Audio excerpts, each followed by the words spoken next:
Husband. Wife. Oh, I hate chapter 9. Do you know where we are and how we got here? What? Yeah, that was a really weird start. Well, it's just that this chapter had so much to it. I hate it. But do you know how we got here? Yeah, we read Daniel chapter 8 yesterday. We did. What happened? So in that chapter, we covered Daniel and his visions. Yeah. And there was a let's see. There were horns. There were horns. There was lots of horns. There was a ram. There was a ram and a goat. And there was a unigoat. A unigoat. Unigoat that then turned into a quadrigoat. Yeah. Yeah, and then it grew some other horn too, maybe like on top of one of the other horns, maybe? One of the horns grew a horn. Yeah, and the horn went all the way up to heaven or some shit. Yeah, sure, good shit. Obviously, we're still talking about symbolism and nations killing other nations and destroying them and rising up and ancient ones and gods, and I don't fucking know what's going on at this point. So yeah, it's a crazy vision mess. Yeah, that's is what I'm gathering. I feel about this chapter that we're about to read. Oh, okay. So that's why I started out like, do you know? Got it. Yeah. It's making me tired. So, I mean, as we've been reading through them, I can you've been supplying enough notes that I'm like, okay. I guess. Yeah, I guess. But that's the thing, though. Like, I have to supply so many notes. Yeah. Because otherwise, I have no clue what's happening. Right. You couldn't. I don't think anybody could just read these chapters and be like, yeah, that made sense. Because it doesn't fucking make sense. I guess from a history perspective, it is forcing us to learn a lot about what's happening in that area during that time. Yeah, but it's also forcing us to take the main view on what those histories mean, right? Like we're relying on other people to tell us what these things mean, and we can't take it from a first source because there is no first source other than the Bible. Okay, well, you're right. You're not wrong. Right. But what I was referring to is, as we're reading this and we're like, wait, who did what? Then we're learning about, like Babylon and what they were doing. Yeah, and so when I bring notes about Babylon, I'm telling you what Babylon did, not from the Bible perspective. And I appreciate that, but I don't appreciate the vagueness of these prophecies and how we have too. Like it's like they're muddled on purpose. Yeah. They are not clear so that they can be whatever somebody wants them to be. They obviously meant for them to mean a certain thing when they wrote them. But they wrote them in such a way that if they're wrong, they didn't necessarily have to be wrong. At the very best, they did not translate well, and they did not last over time. Right. And that is frustrating when I'm just trying to understand what the fuck you're talking about. Well, you say they don't last over time, but Christians do say they last over time because they reinterpret them to mean whatever they want, and that's the part that's frustrating me. Yeah, I'm not worried about those fucks, honestly. Well, we should be though. No, I know. Given the current state of our nation and everything that's going on. You're right, and that is why we're reading this. Right. I'm just so irritated with them that I'm just like, fuck all y'all and your interpretations. I don't disagree with you. I just... that's why we're dealing with this entire thing to begin with, as you said. Right. And unfortunately, part of that is trying to understand these prophecies and then how we got to our modern, somewhat interpretations of what these might mean. And even those interpretations, though, today are a little bit muddled depending on who you're talking to about them, right? Like they could mean different things in any number of different sects. So...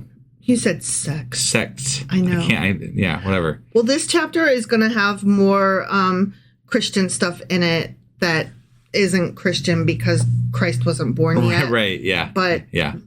But it's that there. Stuff. It's yeah. Okay. So that was Daniel chapter 8. Sure as fuck was. And as you already let us know, what today we're reading... Daniel chapter 9. Right, let's do this. Okay.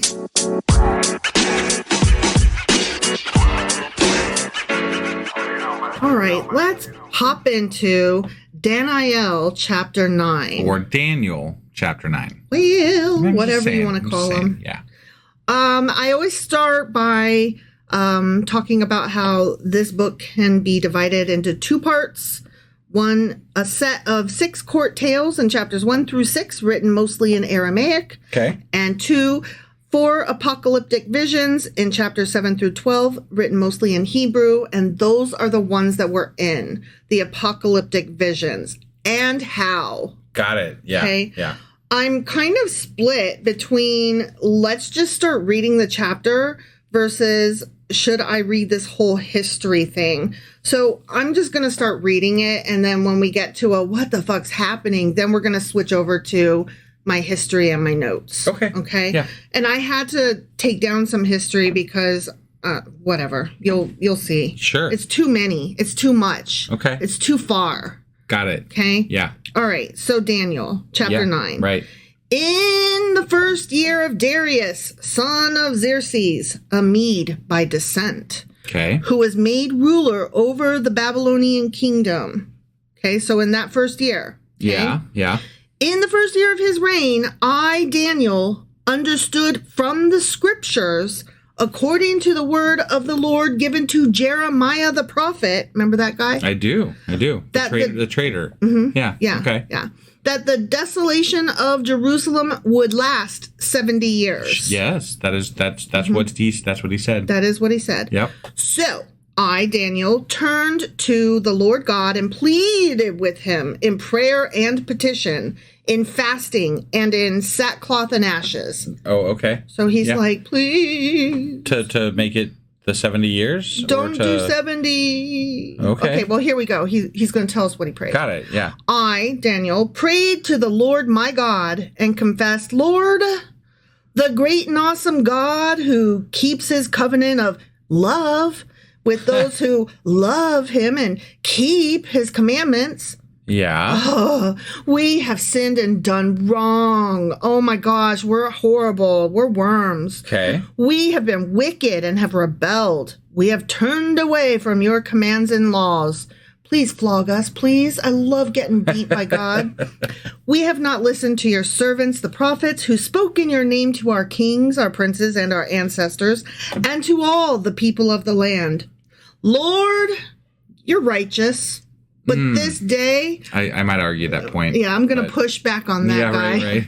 But this day we are covered with shame. I'm not, but okay. Yeah. The people of Judah and the inhabitants of Jerusalem and all Israel, both near and far, in all the countries where you have scattered us, scattered, smothered, covered, because of our unfaithfulness to you. Okay.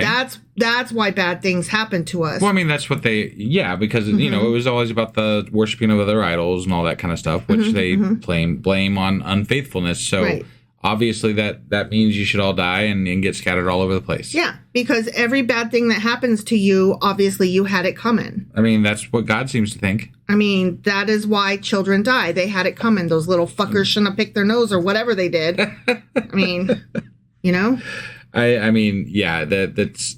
You cannot attribute righteousness to a God that allows things that happen in this world to happen. Right. You just can't. Right. It clearly, I mean, I've heard this thing, like either God is great or God is good, but he cannot possibly be both. Right. And for reasons that I think we've already had this discussion. There's a quote, I can't remember the exact quote off the top of my head, but it's an Epicurean quote that says that, I would have to look it up, but it says exactly, basically, like if God is omniscient, he does this. If he's omnipotent, he does this, and like these things cannot, like you cannot have. They all contradict what happens in the world. Right. Every single instance, either it contradicts the fact that there is a God, or that God is a dick and allows these things to happen. Right. Exactly. There's no other answer other than those things. Mm-hmm. And that's why he can't be both great and good at the same time. And I want to say that maybe that's not an Epicurean quote exactly. It's attributed to him often in memes, and I didn't even quote it, but I'm just saying, if you look up Epicurean quote with regard to God, you'll probably find what I'm talking about. So yeah. Regardless, the whole thing is irritating. Yeah, no, definitely. And I apologize for my lack of enthusiasm. A, it's really late while we're recording this, and I'm super tired because it's been a long day.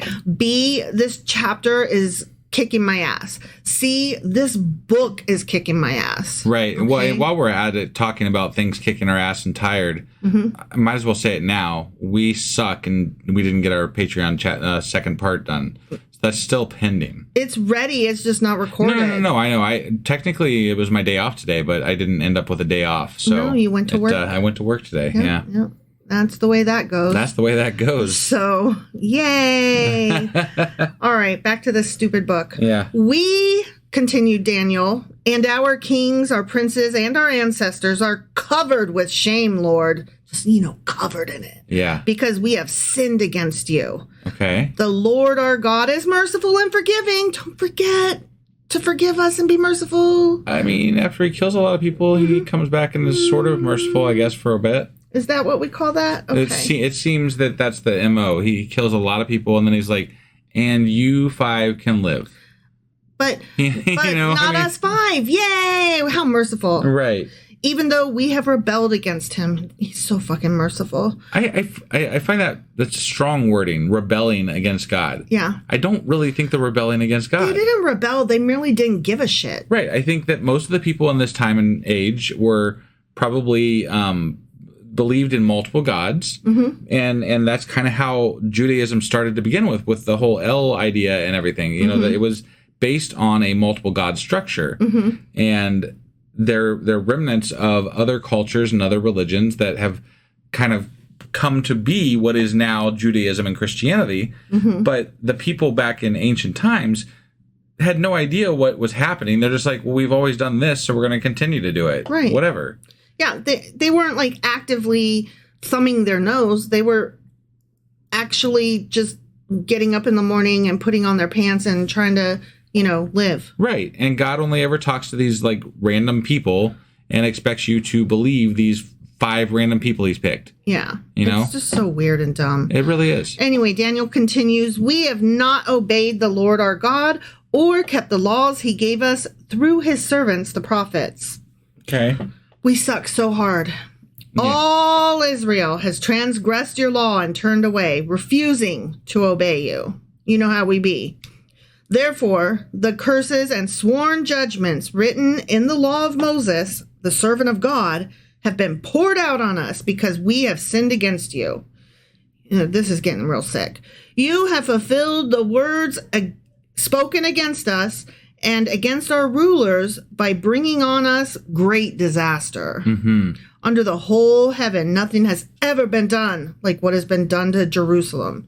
This just feels like a recounting of what was prophesied back during Jeremiah and Ezekiel times. It basically is. Yeah, shit's going to happen. You guys sucked, and here we are. And then guess what? That shit happened. Right. And now, nothing like this ever happened to anybody else. And I'm like, okay, yeah, but it did, though. Right. Like, okay, I am not poo-pooing on the Jewish Holocaust. That is a thing that did not happen to other people, maybe. Okay. Like, I'm not being a Holocaust denier. No. Holy shit. I wanted you to clarify. Yeah, you're looking at me like, the fuck are you saying? You need to you need to clarify. Okay, yeah. So what I'm saying is, right now they're like, nobody else has ever been defeated by other people and got flogged or whatever. And I'm like, no, but they did though. Yeah. Every single nation that was there and fighting for dominance, they all got smacked by each other. Right. That's why y'all got smothered, covered, Sure. Scattered. Yeah. So to say that nothing like this ever happened is just so like victimization and just like, who are you? Right. And I was saying that I don't deny that the Holocaust happened to them and that is a tragic thing that came way later. Yes. So they can say nothing like that has ever happened to anybody else, and we've suffered through the ages, and that's fine, right? Jewish people today can say that, and I got no beef with them saying that. Okay? Right. But these people back then, I got beef with them saying that because they were not treated any worse than any other nation that got defeated by others. Right. I mean, they were all killing each other. Yeah. No, I agree. All doing land grabs. They were all like tribal about which god was big. For sure. So I'm sorry. I cannot sympathize with this. So right. Well, we could if they didn't act like it was unique to their culture completely. That's right? What I mean. They're speaking from a very one-sided viewpoint of history and events. And, self-centric. Yeah. Like, only us. And I get it. We're the middle of the universe. Right. And I do get it. Like, I mean, in this time, why wouldn't you be very self-centric with regard to your community and your tribe and everything else? Because there's not a lot of things else out in the world, and your world is smaller than our world would be. Sure. They don't have, cars. They don't have internet. They don't have telephones. I know that I am judging them through the eyes of today. I recognize that. I unfortunately have eyes of today and do not know how to make them not be judgy. Well, that's why I'm trying to bring it back a little bit and say that their world was basically their community. It didn't extend much further than that for most people. No, and I get that. I guess I just wish that we could read literature from every other little tribe from back then, and I bet they would all read the same. Our God is so mean and did so many terrible things to us, and we're the only ones that this ever happened to. And no, I agree. I think that's probably very true. It's just that there are certain, few religions that are more prominent now than others, and that's why we don't really talk about the other ones, because most of them are dead religions or very close to dead religions. We have the major religions out there, and that's about it. Or they're harmless, and so sure. Whatever. Yeah. So, all right. I'm sorry. I'm just so annoyed with this book. Okay. The Bible. Yeah. And Daniel. Right. Just, continued Daniel, as it is written in the law of Moses, all this disaster has come on us, yet we have not sought the favor of the Lord our God by turning from our sins and giving attention to your truth. Okay. The Lord did not hesitate to bring the disaster on us, for the Lord our God is righteous in everything he does. He's a righteous man. If I recall correctly, and I could be misremembering, but it seems like either in Ezekiel or Jeremiah, God said that he was going to change the hearts of the Israelites when the 70 years was up and bring them back. Mostly because he was concerned about what his neighbors thought. Yeah, he was worried about his name. Yeah. He was like, "Oy." Which makes me think that this whole, going on and on and on about how they don't worship the right gods and how they're not true to him, it's kind of pointless. Like, if your God doesn't really give a shit and he's just like, the neighbors think we suck, so I'm going to fix this. Right. That's not a reason to fix anything. Yeah. That's bullshit. Prideful and sad. Yeah. Narcissistic. Yeah. Yeah. Whatever. We've covered all this before. Right. Okay, so he's righteous in everything he does, continued Daniel, yet we have not obeyed him. Now, Lord our God, who brought your people out of Egypt with a mighty hand and who made for yourself a name that endures to this day, we have sinned and have done wrong, period. Okay. Lord, in keeping with all your righteous acts, turn away your anger and your wrath from Jerusalem, your city, your holy hill. Our sins and the iniquities of our ancestors have made Jerusalem and your people an object of scorn to all those around us. Yeah, that's it. Good. Right. Attack them where it hurts. Yeah. We look bad, and that makes you look bad. It seems to work. Like, giving him that idea that other people think badly of you seems to work with God. Yeah. Don't take pity on us for pity's sake. We know how much we deserve to be smacked around, and we know how much you love killing us and stuff. Right. But right now, people think that you look ugly. Yeah. So, can you help us, please? I do have to say, this whole chapter that we're reading seems ill-placed. It doesn't really feel like it fits the whole Daniel narrative. Well, there's a break that we're coming up on, and then it gets into the vision. He has to pray first. Okay. And then he has a vision. Got it. Okay. All right. Now, our God, hear the prayers and petitions of your servant, Daniel. Yeah. For your sake, Lord, look with favor on your desolate sanctuary. Give ear, our God, and hear.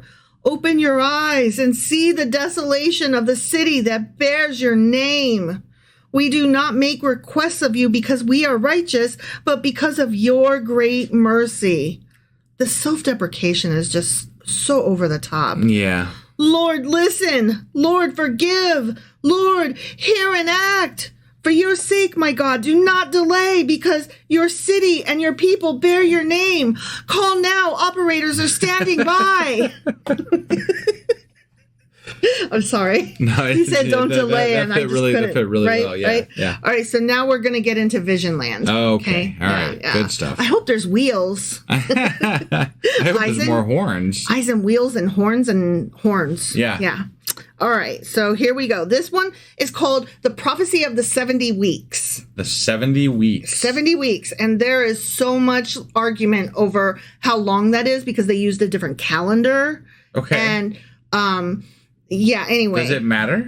It does. Because several, quote unquote, scholars, by which I mean Christian apologists, have mathed it so fucking hard that they just were ecstatic and probably came in their pants to when they figured out that they could math it to where the 70 years started on this day and ended when Christ. Oh, yeah, okay. Yeah. So we're going back to the prophecies of 70 years, essentially. Yeah. Okay. Yeah. Well, why do we call it? Or why is it 70 weeks? I don't know. But it does say 70 week prophecy? It's 70 weeks. That's weird. Yeah, I don't know. There's some shit coming up. There's math coming up. Okay. Yeah. And it's not just the 70 weeks, but there's some math coming up, and it's just, ugh. Why do we got to do math in the Bible? That's dumb. I don't know. All right. I have notes on it. Yeah. That's how I know. And I was just like, ugh. Yeah. All right. While I was speaking and praying, Daniel tells us, confessing my sin and the sin of my people Israel. Thank you for apologizing on my behalf. Right. You go ahead and do that, sir. Yeah. And making my request to the Lord my God for his holy hill while I was, still in prayer. Right.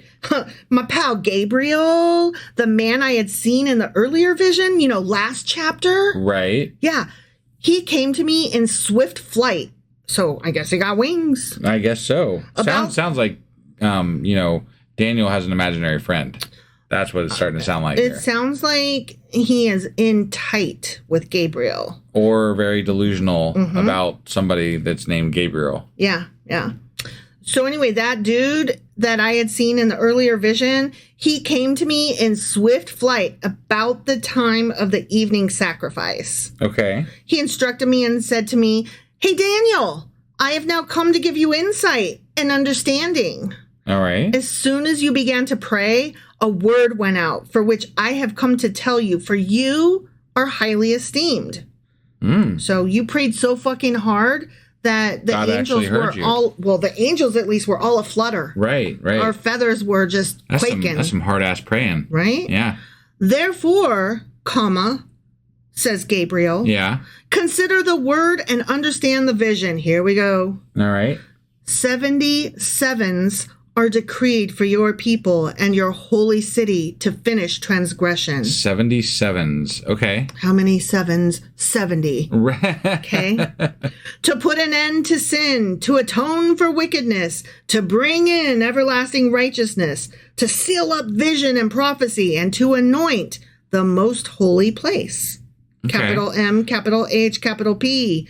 MHP, most holy place. Oh, okay. All right, so the 70 weeks is sounding like maybe Gabriel's telling him, "Hey, you got 70 weeks to get your shit in order, and that's when everything's going to happen." Maybe. Okay. I'm not sure. All right. No one understand this. He's going to tell us. Yeah. I mean, it might not be clear, but he's going to tell us. Right. From the time the word goes out to restore and rebuild Jerusalem, because they're allowed to rebuild now. Right. Because Cyrus. Is Cyrus, I thought Darius was in charge when we started this chapter, or was that just last chapter? That was last chapter. We're assuming Cyrus is in charge now. I guess. Because I don't think that's been covered specifically. I think we're back to later now.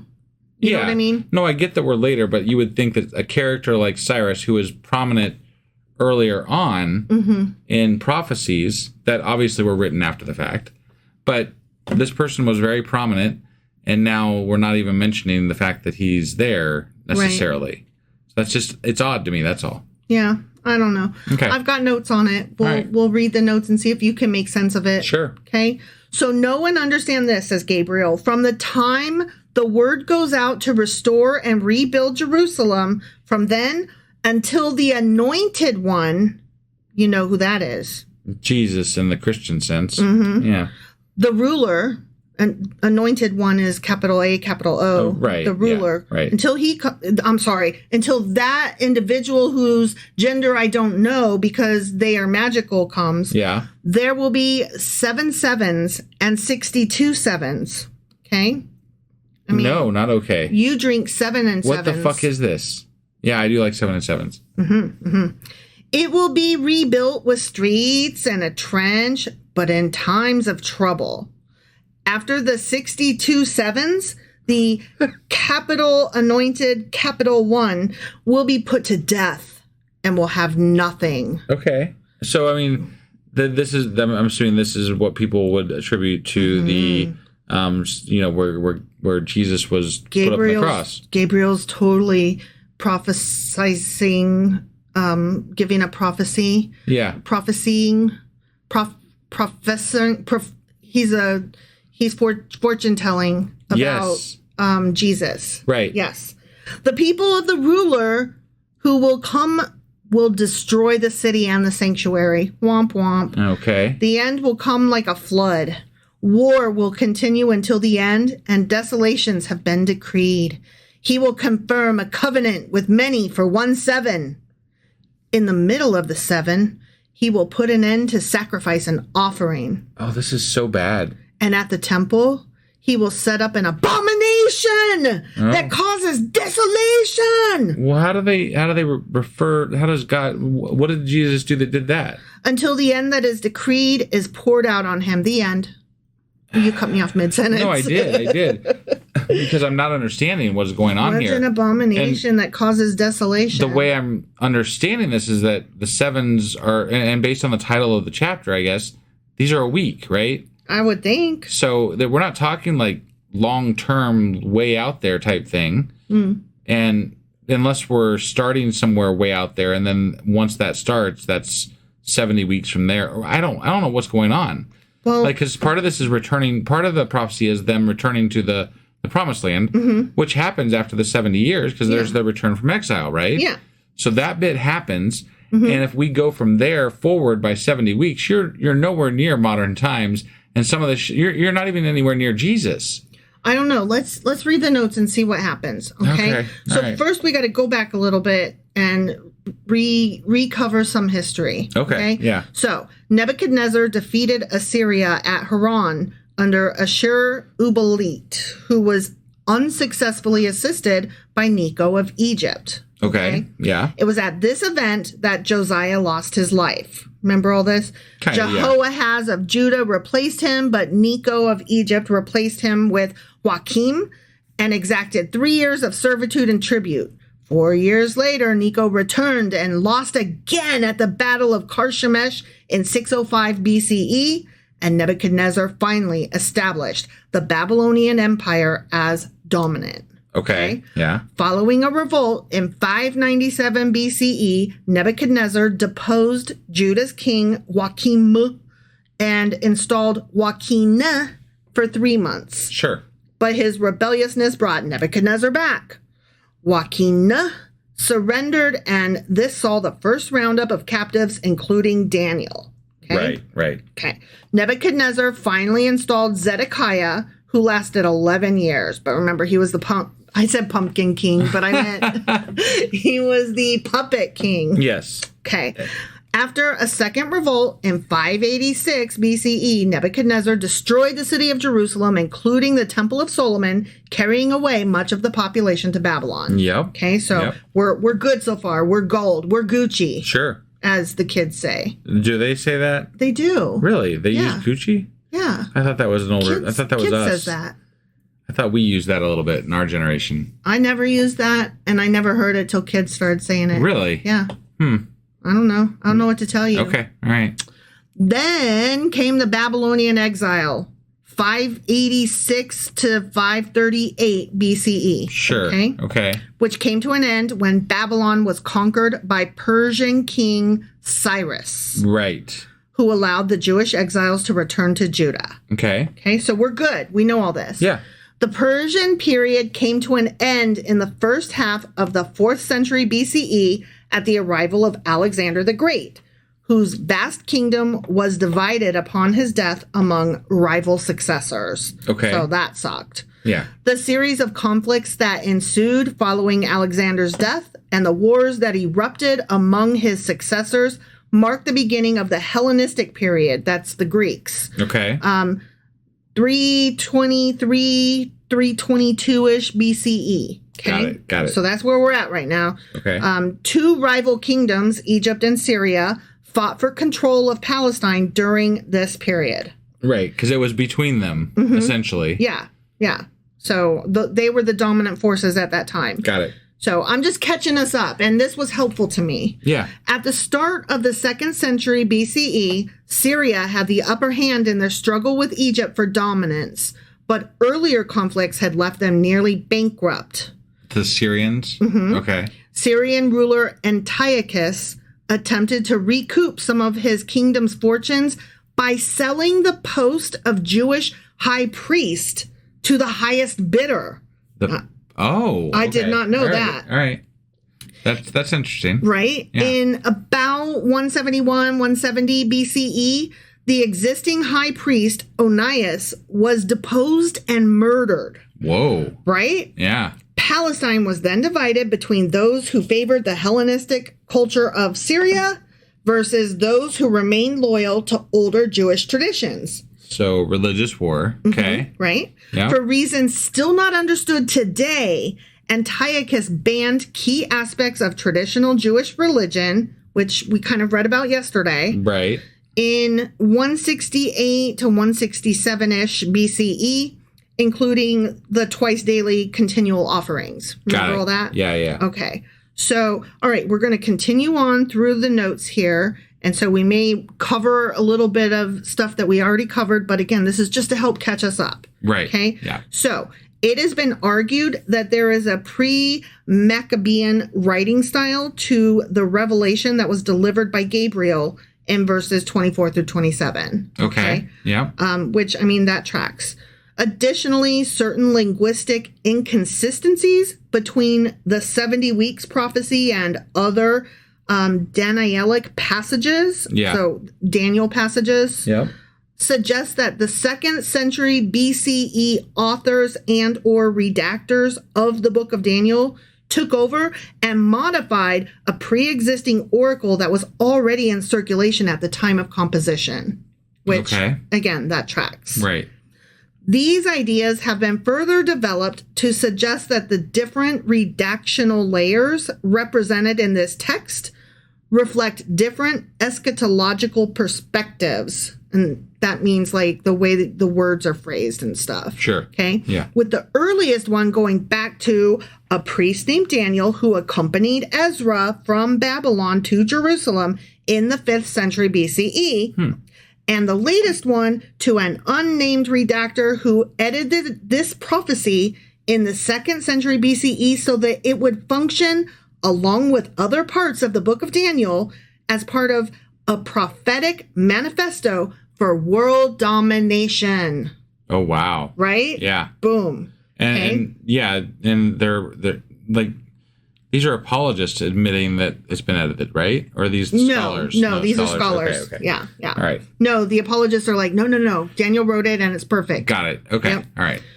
All right. Carrying on with the notes. Persia conquered Babylon in 539 BCE, and Darius was placed in charge of the newly conquered territory. The Jews' 70 years captivity in Babylon, which Jeremiah had predicted, was now almost complete, and Daniel looked for their return to their homeland. Okay, so I'm going to read the first verse. Says, in the first year of Darius, son of Xerxes, a Mede by descent, who was made ruler over the Babylonian kingdom. This is the same Darius the Mede from chapter 5, who succeeded Belshazzar, king of the Chaldeans. Right. Even though we're like, but who is Darius? We don't even know. Sure. Right? Yeah. Like, whatever. All right, so let me just continue scrolling down through to my notes here. Back to their land. Okay. The lengthy prayer in verses 3 through 19. Yeah. That's the one where he's like, oh, God, we suck so hard. Oh, God, you're awesome. Yeah. Except, hit me again, bitch. Okay. That lengthy prayer is strongly Deuteronomic. Yeah. In its theology. Felt very much like that. So. Yeah. It's so interesting that we can be like, this feels like Deuteronomy. Well, there's certain, when you're reading it through, there's a lot of styles that kind of stand out. Mm-hmm. And, I can see how the people that do linguistic analysis on these books are able to figure out, hey, this was probably written here and this was these written there. Match this and those match those. Because there are ideas that very much align with this, that, or the other. Right. Now, it would get a little bit difficult. Like, we're talking about Daniel right now, right? And they're referencing the fact that there are parts in here that are from the what do you call it? The Deuteronomical. Yeah, the Deuteronomic whatever. Yeah. That thing. And so, but the books were written in like the 200s BCE, right? Mm-hmm. So obviously this was people studying that and then using those ideas to create a tie-in to earlier books of the Bible, because they're trying to create things that match, right? They're trying to complete the circle and make sure that any prophecies and loose ends are all tied up, which is funny because then that's what the New Testament does to Daniel. Sure. So yeah, no, definitely. Just like this continuous loop-de-loop. Yeah.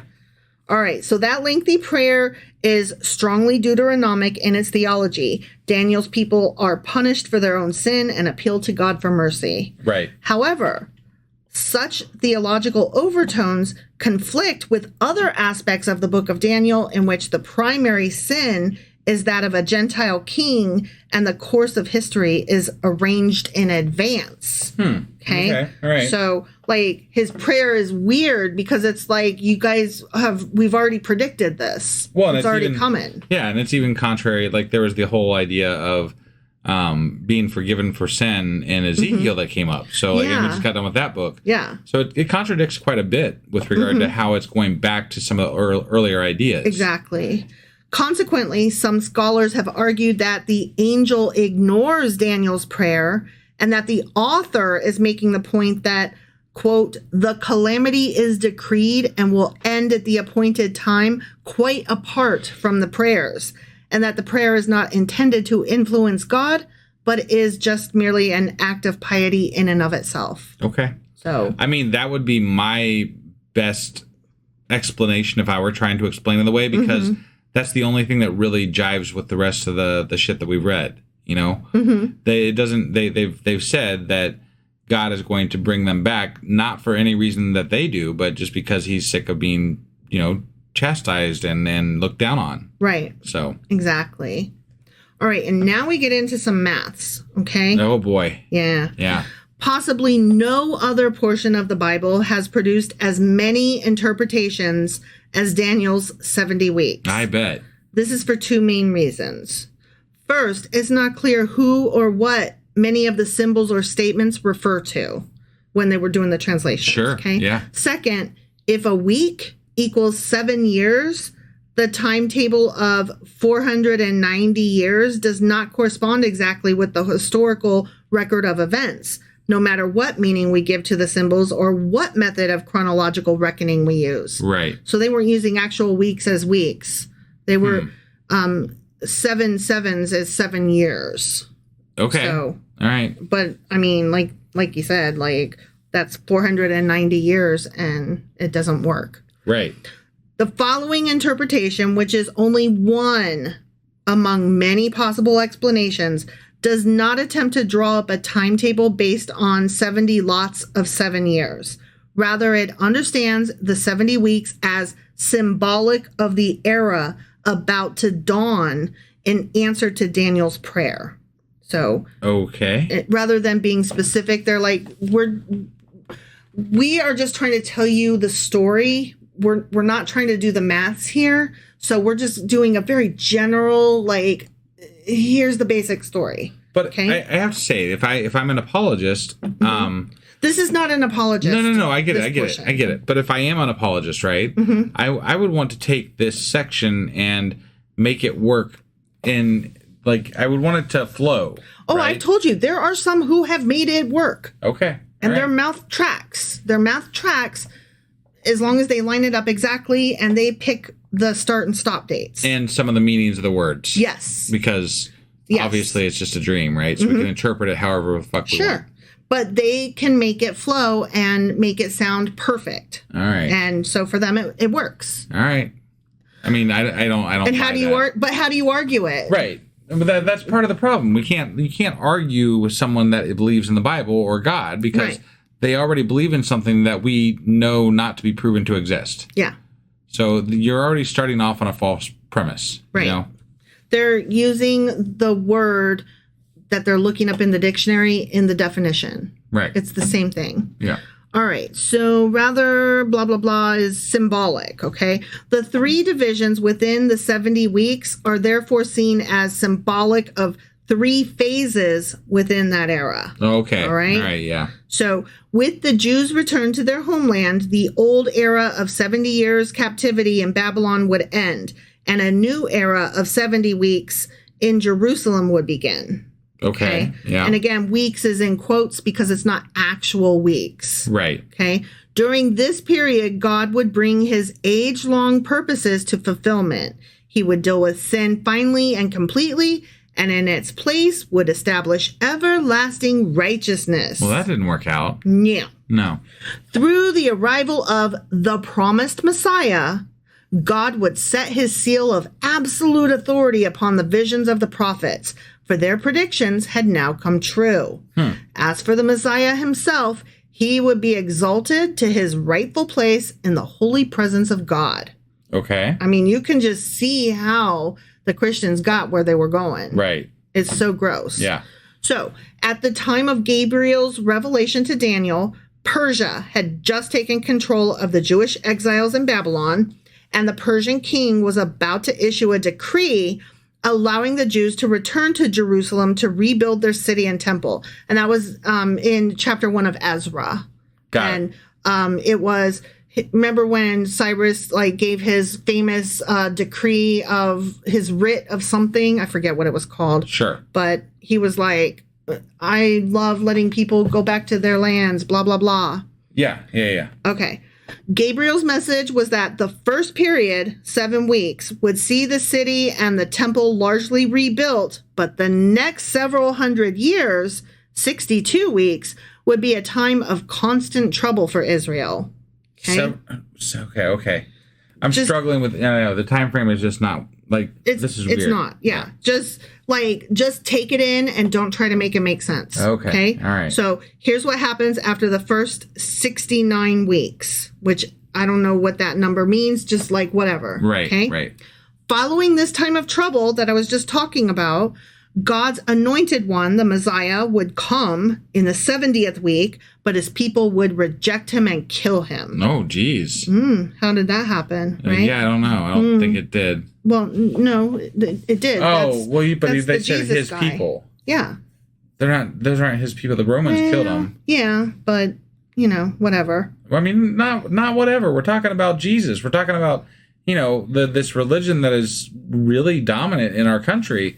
And this is why I don't ever want to say whatever, because it's important when they get it wrong, especially when it comes to Jesus or God, that we pointed out. Keep in mind, these people were not talking about Jesus specifically. I know, but that's why it's important to point out, hey, you Christian, you're going to say that this is Jesus. I know you are, because that's how this whole thing rolls, That's how this all gets put together in your head. Yeah. So if that's the case, this doesn't work. Right. This is what happened wrong. Yeah. And it's, like I said, I think it's very important to call out these inconsistencies over and over and over again, because when you build them all up, if somebody were to listen to our podcast and take all the times that we've sat here and said, that doesn't work, that would be a lot of shit. That would be a lot of things. That would be a lengthy blooper reel that someone would have to consider before they could get past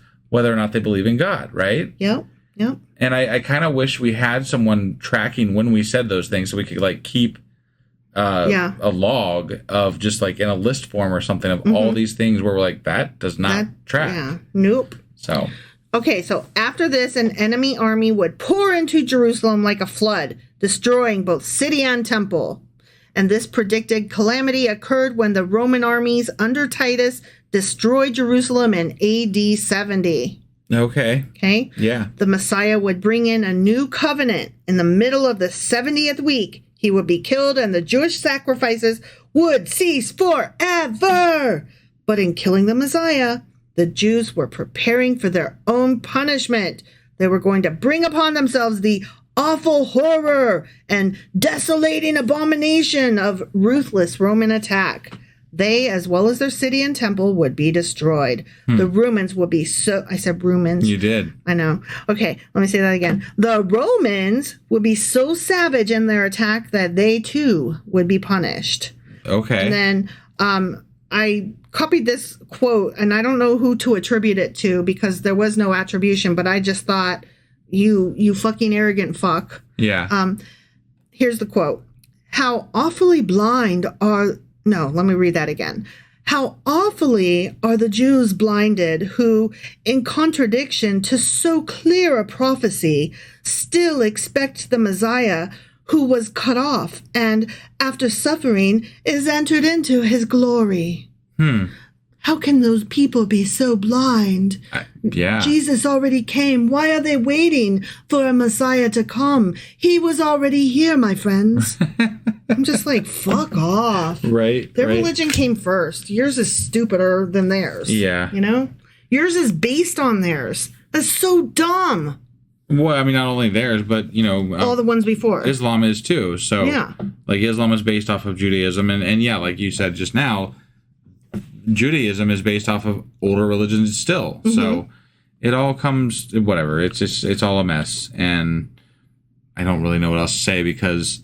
That was really fucking... I told you. That was a lot. It was painful, wasn't it? And I'm going to be perfectly honest with you. I am tired as fuck. I know you're sitting here with your eyes shut, and I hate it. Yeah. Well, I was trying to do that so I could just concentrate on your words and respond.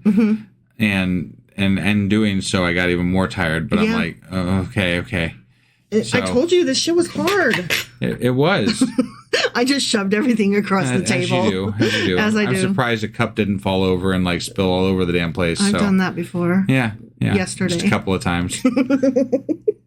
Well. All right. Well, do you have anything else for us? Or? I don't want anything else for us. Okay. All right. So that was Daniel chapter 9. Sure as fuck was. And we will be back tomorrow with... Daniel chapter 10. That's the one. It comes after 9. Yeah. 10 comes after 9. That's the way that works. Yeah. And we'll also get a Q&A out. And then we might finish our Patreon eventually. No, we're going to. It's ready to go. It just needs to be recorded. I'm aware of that. I was just saying we haven't recorded it though, and I know. We're late. So I know. I'm saying we might get it eventually. That's all I'm saying. No, we will get it eventually. Yeah. It's just a matter of when. Right, but we will get it. I got it. Don't say might. No, we will. Yeah. We will. You're right. Yeah, I know I'm right. Okay. Okay. All right. Well, so we're gonna go now, and that was that, and we'll see you for Daniel chapter 10. Have a horn. Bye. Bye.